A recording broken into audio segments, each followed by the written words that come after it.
Hello friends, welcome back to my channel. तो स्वागत है आप सबका फिर से एक न्यू वीडियो में। तो एक भाई का कमेंट आया था कि टूल डाटाबेस पे एक वीडियो बना दीजिए, ठीक है। तो मैं उनके कहने पे टूल डाटाबेस पे एक वीडियो बना रहा हूँ, ठीक है।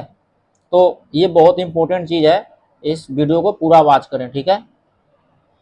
तो सबसे पहले मैं आपको बता दूँ कि टूल डाटाबेस होता क्या है, हम बनाते क्यों हैं और इससे बेनिफिट क्या होता है, ठीक है। तो चलिए हम करते हैं वीडियो को स्टार्ट। इससे पहले प्लीज़ आप मेरे चैनल को सब्सक्राइब ज़रूर कर लीजिएगा, ठीक है। तो चलिए करते हैं वीडियो को स्टार्ट।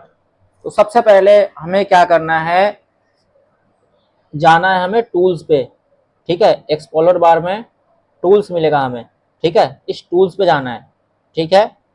टूल्स पे जाने के बाद हम यहाँ पे क्रिएट टूल करेंगे, ठीक है। क्रिएट टूल में आप ये सारे हमारे टूल के प्रकार हैं, ठीक है। यहाँ से ना करके अगर आप चाहते हो कहीं और से करूँ तो मैं ये लिखा है क्रिएट टूल, लिखा है ना क्रिएट टूल, यहाँ पे क्लिक करेंगे, हमारे सभी टूल यहाँ पे दिख जाएंगे, ठीक है। सभी टूल हमारे यहाँ पे दिख जाएंगे, end mill, ball nose, tap radius, drill, tapping, treadmill, tip disc, सारे हमारे टूल यहाँ पे मिल जाएंगे। टर्निंग के भी टूल हमें यहाँ पे मिल जाएंगे। दूसरा ऑप्शन और कहाँ से हम कर सकते हैं, तो ये टूल लिखा है ना यहाँ पे ऊपर, इस पे क्लिक करके यहाँ से भी हम टूल को क्रिएट कर सकते हैं, ठीक है।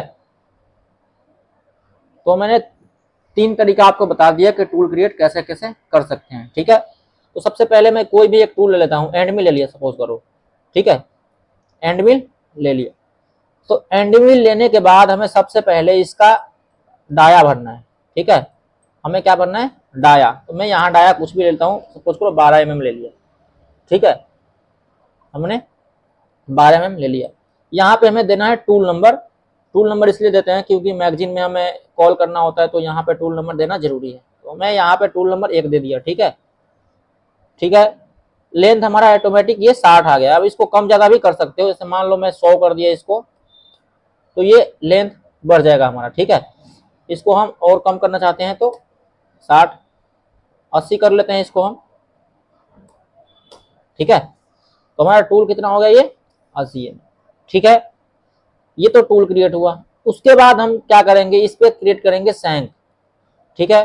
तो सैंक पे जाएंगे, ये लिखा है ना सैंक, इस सैंक पे जाएंगे और यहां से क्या लिखा हमारा, ये जो है ना एड ए सैंक कंपोनेंट, ठीक है, इस पे क्लिक करेंगे। अब ये जो हमारा ग्रीन वाला दिख रहा है ना, ये हमारा सैंक है। तो सैंक का हम हमारा अपर डाया और यहाँ लोअर डाया मांग रहे हैं। तो अपर डाया लोअर डाया अलग अलग के भी आते हैं, ठीक है। ज्यादातर आपको सेम ही मिलेंगे, बट ये अलग अलग भी आते हैं। तो मैं इसको अगर चेंज करता हूं, तो सपोज करो मैं सैंक डाया कर देता हूं, अपर डाया का सपोज करो मैं 15 mm कर दिया, ठीक है। और लोअर डाया कर देता हूं मैं 10 mm, ठीक है। अब आप देख सकते हो हमारा ये ऑटोमेटिक इस शेप में दिख रहा है, ठीक है। यहाँ पे हमारा टूल क्रिएट हो रहा है। मैं इसको दिखा देता हूँ आपको टॉप व्यू करके। अब आप देख सकते हो यहाँ से, ठीक है ना, यहाँ से आप देख सकते हो ये हमारा टूल है, ठीक है। यहाँ से हमारा ये टूल है। ये जो ग्रीन वाला भाग है ना, ये ग्रीन वाला भाग, ये हमारा सैंक है, ये हमारा सैंक है। उसके बाद हम क्या करेंगे, होल्डर्स में जाएंगे। क्या जाएंगे, होल्डर्स में। अब यहां से हमारा दे रखा है ये add holder component, add holder component, इस पे क्लिक करेंगे, ठीक है। अब हमें होल्डर देना है, तो यहां पूछ रहा है अपर डायामीटर और लोअर डायामीटर, ठीक है। तो हमारे टूल होल्डर जो आते हैं BT 30, 40, 50 के आते हैं, ठीक है। तो यहाँ पे आप होल्डर का नाम दे सकते हो, कुछ भी मान लो ER20, ठीक है, ER20, BT 30, उसके बाद 70, कुछ भी लेंथ दे दो, इसमें जो लेंथ हमारे टूल की है वो दे सकते हो, ठीक है। तो यहाँ पे आप टूल नेम कुछ भी दे सकते हो, ठीक है। उसके बाद हमें यहाँ पे अपर डायमीटर देना है, तो मैं अपर डायमीटर देता हूँ 40 का, ठीक है, और लोअर दे देता हूँ मैं 30 का देता हूँ या 20 का दे देता हूँ, ठीक है, एंटर कर दिया, ठीक है। अब ये जो है हमारा ये जो हमारा ऊपर का जो दिखा रहा है, ये बिल्कुल हमारा जो टूल है ये इससे बाहर तक क्लैंप है, ठीक है। तो ये ओवर हैंगिंग में हम जाकर इसको मेंटेन कर सकते हैं। तो यहाँ ओवर हैंगिंग दे रखा है ना, ओवर हैंगिंग हमारा यहाँ पे दे रखा है। टोटल इसका लेंथ है हमारा 80 यहाँ पे दे रखा है टोटल। इसको हम कम ज्यादा भी कर सकते हैं, तो मैं इसको 60 कर दिया तो ये ऑटोमेटिक कम हो जाएगा, ठीक है। अगर इसको मैं बढ़ा देता हूँ, मान लो 100 कर देता हूँ, तो ये बढ़ जाएगा, ठीक है। तो आप इसको अपने हिसाब से मेंटेन कर सकते हो। उसके बाद ओवर हैंगिंग, ओवर हैंगिंग को भी हम कंट्रोल कर सकते हैं, ठीक है। ओवर हैंगिंग का मतलब टूल हमारा अंदर कितना क्लैंप, तो हम इसको कर देते हैं कितना 60 mm कर देते हैं, ठीक है। ये हमारा 60 mm टूल हमारा अंदर क्लैंप है यहाँ तक, यहाँ भी देख सकते हो, ठीक है। ये हमारा गेज लेंथ है, ठीक है, ये हमारा गेज लेंथ। अब हमें क्या करना है, यहाँ पे लिखा है कटिंग डाटा, क्या लिखा है, कटिंग डाटा, यहाँ पे जाना है, ठीक है। और ये फिनिशिंग, यहाँ से हमारे कुछ ऑप्शन खोल रहे हैं, ठीक है। तो इसको हम डबल क्लिक करेंगे, इस पे हम डबल क्लिक करेंगे, ठीक है। तो ये जो spindle speed, cutting feed rate, surface speed, feed tooth, axial depth cut और रेडियल डेप्थ ऑफ कट, ये क्या है।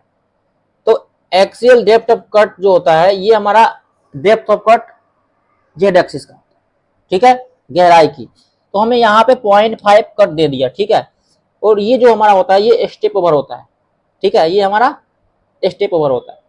इसको भी हम 0.5 या 1 mm दे देते हैं, ठीक है। इसको हम 1 mm दे देंगे, या अपने टूल के हिसाब से इसको दे सकते हो आप, ठीक है। यहाँ पे हमें स्पिंडल स्पीड देना है, तो मैं स्पिंडल स्पीड मान लो 1500 दे देता हूँ, ठीक है। यहाँ पे हमें देना है कटिंग फीड रेट, ठीक है, क्या देना है हमें, कटिंग फीड रेट।